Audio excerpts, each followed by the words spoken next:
한창 바람이 불던 재개발, 재건축 사업도 대구의 공급 초과와 미분양 증가, 원자재 가격 상승 등의 영향으로 지금 현재는 잠시 주춤한 상황입니다. 대구에서 가장 인기 있는 지역인 범어사동은 좁은 도로와 구축 아파트들이 많이 있는 상황인데 경남타운을 시점으로 대부분 아파트 단지들이 정비구역으로 지정되어 있는 상황입니다. 지난 6월 20일에 수성구청에서 범어아파트 지구 주민설명회가 있었습니다. 범어사동은 도로 문제와 용적률, 학교 문제가 걸려있는 만큼 쉽지 않은 사업이 될 것 같긴 합니다. 오늘은 범어사동, 범어아파트 지구의 재건축 사업이 앞으로 어떻게 진행되어 나갈 것인지 한번 살펴보겠습니다.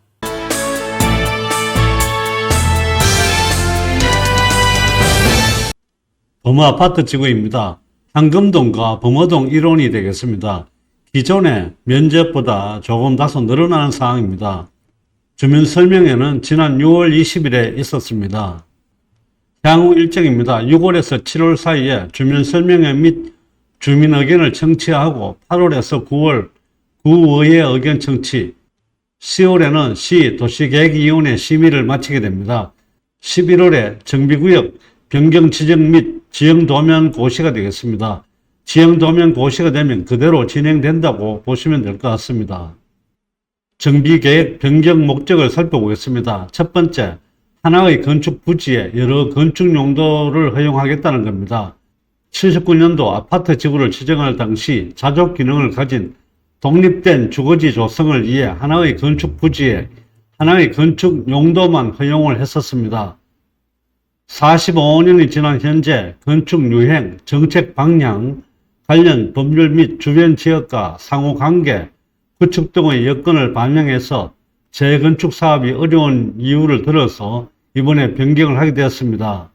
예를 들어 본다면 아파트 지구 내 연립주택 용지인 명문 빌라와 엘리시온, 성심 연립주택 등이 현재는 고층 아파트와 상가시설이 불가합니다. 또한 고층 아파트 용지로 지정되어 있는 가든 1, 2, 3차, 장원맨션, 경남타운, 범어 센트럴빌 등이 상가시설이 불가했는데 여기도 상가시설 불가한 부분을 바꾸어 주겠다는 내용입니다.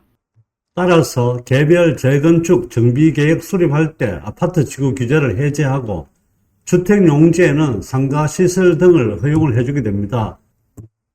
주거 중심으로 되어 있는 순영원과 선스포츠는 공공기여 시 주거 용도 및 상가시설 용도 전환이 가능하도록 그런 가이드라인을 제시하겠다는 내용입니다. 여기서 주거중심용지라는 내용을 살펴보면 주거중심용지는 주거 기능을 중심으로 하는 일정한 범위의 지역에서 상업시설, 교육시설, 공공시설 등을 집중적으로 배치하여 주민들의 생활 편의성을 높이는 용지라고 보시면 될 것 같습니다. 즉, 주거 중심 용지로 되어 있는 이 부분들도 공공기여를 하게 되면 주거 용도나 상가시설 등으로 용도 전환이 가능하도록 해주겠다는 내용입니다. 두 번째, 현 여건에 부합한 정책 적용을 하겠다는 내용입니다. 정비계획에서 지구 단위 계획으로 전환을 시키고 아파트 지구를 해제하겠다는 내용입니다. 2020년 7월에 전국의 공원 일몰제가 해제가 되었습니다. 여기에 맞추어서 경남공원이 공원의 효력 상실이 되었습니다.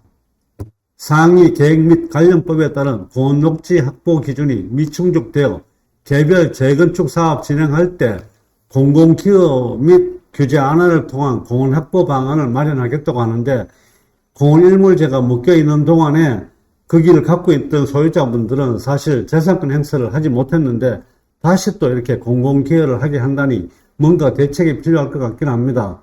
이 지역을 소유하고 계신 분들에게 피해가 가지 않도록 하셔야 될 것 같긴 합니다. 범어사동 같은 경우는 지금 현재 안쪽에 들어가시게 되면 굉장히 심각하게 교통체증 현상이 일어나고 있습니다. 이 부분이 고밀도 개발을 하게 되면 더더욱 교통체증이 일어날 수 있기 때문에 기부를 한다든지 이렇게 해서 이 부분이 조금 더 영향을 받을 수 있도록 하겠다는 그런 내용이라고 보시면 될 것 같습니다. 사례를 들어본다면 경남타운 재건축 사업을 할 때 기존 세대수 대비 30% 초과 계획하여 기존 용적률을 220% 적용하여야 하나 범어로 개선을 조건으로 특별 인센티브를 부여받아서 용적률이 220에서 250%로 적용하여 사업 추진 중입니다. 여기서 우리가 용적률에 대해서 살펴보면 대지 면적이 100이라고 가정을 하면 우리가 건물을 50제곱미터를 짓는다고 가정하겠습니다. 그러면 2층이 올라가면 100%가 됩니다. 3층이 올라가게 되면 150%가 됩니다. 즉 용적률이 높을수록 층수가 많아지고 세대수를 늘릴 수 있다고 보시면 될 것 같습니다. 결국 용적률에 따라서 사업성도 달라지고 조합원들의 추가 분담금도 달라질 수밖에 없기 때문에 이 부분은 굉장히 민감할 수밖에 없을 것 같습니다. 24년 정비구역 변경 전후 내용을 살펴보도록 하겠습니다. 먼저 첫 번째, 용도지역 토지이용 변경을 하겠다는 것인데 자연녹지는 제1종으로 기타 용지는 연립용지로 변경을 해주겠다는 내용이고 센터레벨 같은 경우에는 지금 현재 살펴보시게 되면 제2종 일반지역으로 되어 있습니다. 이 부분을 건축선을 지정하고 해서 정비구역으로 재편입하겠다는 내용입니다. 아파트 지구 지정은 없습니다. LCO는 지금 현재 제1종 일반으로 되어 있는 부분입니다. 이 부분을 아파트 지구는 해제하고 정비계획으로 관리를 하겠다고 보시면 될 것 같습니다. 여기도 층수가 높아질 수 있다고 보면 될 것 같습니다. 또한 가든 2차와 가든 3차 쪽에 도로폭이 지금 10m 있는 부분들을 고밀 개발을 대처하기 위해서 도로폭을 확장을 하겠다는 것입니다. 15m까지 확장을 할 계획을 가지고 있습니다. 가이드라인을 살펴보면 대전제는 행정청과 협의를 통해서 조정하겠다는 내용인데 첫 번째 아파트 지구 해제입니다. 재건축 사업 시행 시 해당 지역별 점진적으로 아파트 지구로 되어 있던 부분들을 해제를 해서 상업시설도 들어갈 수 있도록 하겠다는 것입니다. 밀도 규제를 하겠다는 내용인데 이 부분은 범어사동이 지금 현재 교통이 굉장히 복잡한 상황입니다. 이 부분을 무작정 고밀도 개발을 하게 되면 교통이 굉장히 더 혼잡해질 수밖에 없기 때문에 세대수 증가 비율에 따라서 용적률을 달리하겠다는 것입니다. 세대수 증가 비율이 10% 이하이면 아파트 용지 용적률은 250%, 세대수 증가 비율이 10초가 20% 이하일 때는 용적률은 240%, 세대수 증가 비율이 20% 초과 30% 이하가 되면 아파트 용지 용적률은 230%, 세대수 증가 비율이 30% 초과가 되면 용적률은 220%로 이렇게 조정을 하겠다는 것입니다. 용적률은 앞에서 말씀드렸던 것처럼 세대수가 얼마나 더 늘어날 수 있느냐에 따라서 굉장히 중요한 역할을 할 수 있고 추가 분담금과 연결되기 때문에 굉장히 민감할 수밖에 없는 상황인데 이 부분은 분명히 마찰이 많이 일어날 수 있는 부분인데 원만한 해결책이 나오기를 바랍니다.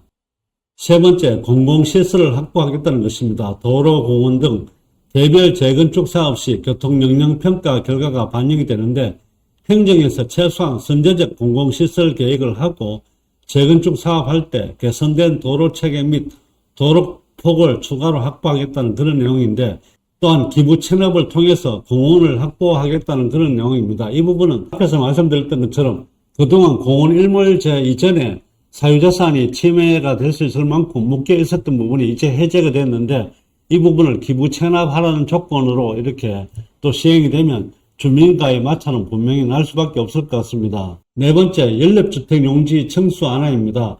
7층 이하 공동주택이 입지가 가능하도록 되어 있는 부분들을 종상량 등의 추가적 규제 안하는 재건축 사업 시행자가 제안하면은 더 이상 지을 수 있도록 그렇게 해주겠다는 내용이 들어가 있는 것 같습니다.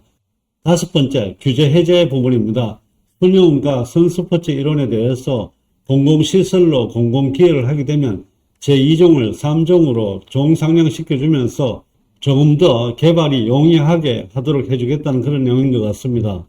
여섯 번째, 기타 용지 활용입니다. 개발 계획이 굉장히 힘든 지역을 위주로 해서 기부 체납을 하고 그 외에는 조금 더 완화시켜주겠다는 그런 내용인데 이 부분도 협의가 필요할 것 같습니다. 조금 더 구체적으로 살펴보게 되면 알리시온 같은 경우에 아파트 지구 규제에서 해제를 시켜주겠다는 것과 도로폭을 전체적으로 넓히겠다는 내용 그리고 공원 조성을 하겠다는 내용 등이 포함이 되어 있습니다.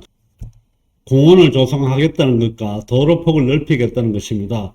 공원을 조성하고 도로폭을 넓히고 이런 부분들은 결국은 기부 체납이 이루어져야 되고 이 기부 체납 조건으로 해서 용적률이 달라지고 이런 부분들이 많이 얽히고 설킬 수밖에 없는 그런 상황입니다. 협의 과정에서 어떤 결과가 도출될지 지켜봐야 될 것 같습니다. 범어사동에 재건축을 하기 위해서는 여러 가지 해결해야 될 문제가 굉장히 산적해 있는 것 같습니다. 먼저 도로폭이 굉장히 좁아서 정체가 되고 있는데 이 부분도 해결이 돼야 될 것 같고, 만약에 용적률을 높여주게 되면 세대수 증가가 올 수밖에 없습니다. 세대수 증가가 되면 특히 300세대 증가가 되는 경우에 학교 문제가 걸리게 되는데, 각 세대별로 조금씩 학교 세대수가 늘어나게 되면 학교의 정원도 경동초등학교 같은 경우에 더 가밀화가 될 가능성이 많이 있습니다. 또한 기부 체납하는 부분들이 또 해결돼야 될 부분들이고, 이런 여러 가지 복합적인 원인을 해결하지 않는 이상 사실 범어사동의 재건축 사업은 더뎌질 수밖에 없습니다. 구축 아파트를 신축 아파트로 분명히 재건축을 하긴 해야 되지만, 이런 모든 부분들을 어느 시점에 어떻게 해결하느냐가 남겨진 숙제가 아닐까 생각을 하게 됩니다. 용적률을 낮추자니 추가 분담금이 늘어나고, 용적률을 높이자니 학교 문제와 도로 문제가 걸리게 되고, 여러 가지 문제 빨리 해결돼서 재건축 사업이 진행되기를 바랍니다. 오늘은 범어사동의 재건축 사업과 관련해서 영상을 올렸습니다. 오늘의 영상이 시청자 여러분들께 도움이 되셨기를 바라며 좋아요와 구독도 꼭 눌러주시기 바랍니다. 감사합니다.